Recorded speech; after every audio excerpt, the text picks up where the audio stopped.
देखो एक्चुअली ये power box नहीं है। 135 का क्यूबिक कैपेसिटी ज़्यादा था तो ऑब्वियसली फ्यूल कंजप्शन ज़्यादा था।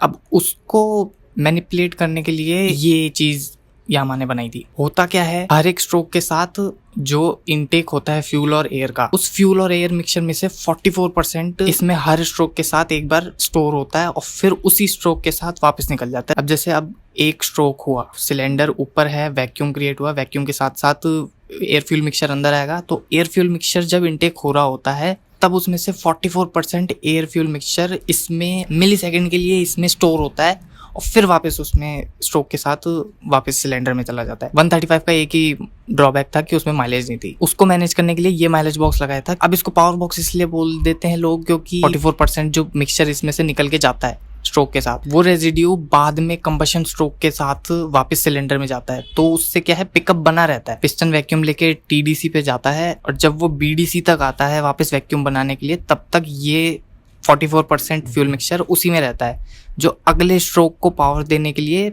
बीच का गैप खत्म कर देता है। 44% मैंने इसलिए इतना प्रिसाइज इसलिए बोला क्योंकि अगर आप RX 100 में लगा रहे हो तो उसके कार्ब का डायमीटर रहता है 25 mm। इसका जो एयर इनटेक का डायमीटर रहता है वो रहता है 11 mm।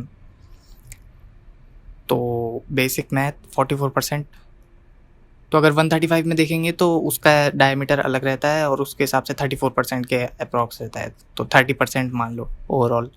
अब कुछ लोग ये कहते हैं कि इसमें एक्स्ट्रा फ्यूल स्टोर होता है और हाई आरपीएम में वो यूजेज में होता है। ये भी एक तरह से सही है क्योंकि लो आरपीएम में कंबशन शॉर्ट रहता है, तो कंबशन शॉर्ट होने की वजह से इसमें फ्यूल मिक्सचर स्टोर होने की बजाय बस 1 सेकेंड के लिए इसमें जाके और वापस सिलेंडर में चला जाता है। लेकिन हाइयर आरपीएम में कंबशन ज़्यादा रहता है, वैक्यूम ज़्यादा रहता है, तो थोड़ा बहुत स्टोरेज होने लगती है, फिर हाइयर आरपीएम में एक साथ भेजता है, उससे वही है पिकअप बना रहता है, सीधी सी बात है, और फ्यूल इकोनॉमी बनी रहती है।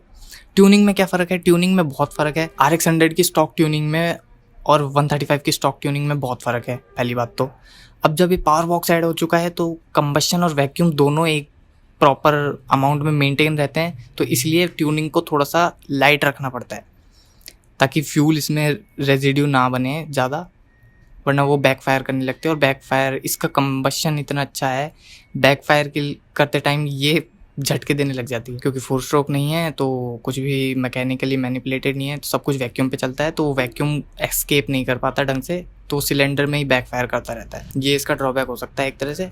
बस यही था। बाकी पावर बॉक्स तो इसको ऐसे ही कहते हैं लोग, लेकिन है ये माइलेज बॉक्स, इकोनॉमी बॉक्स या फिर जो भी।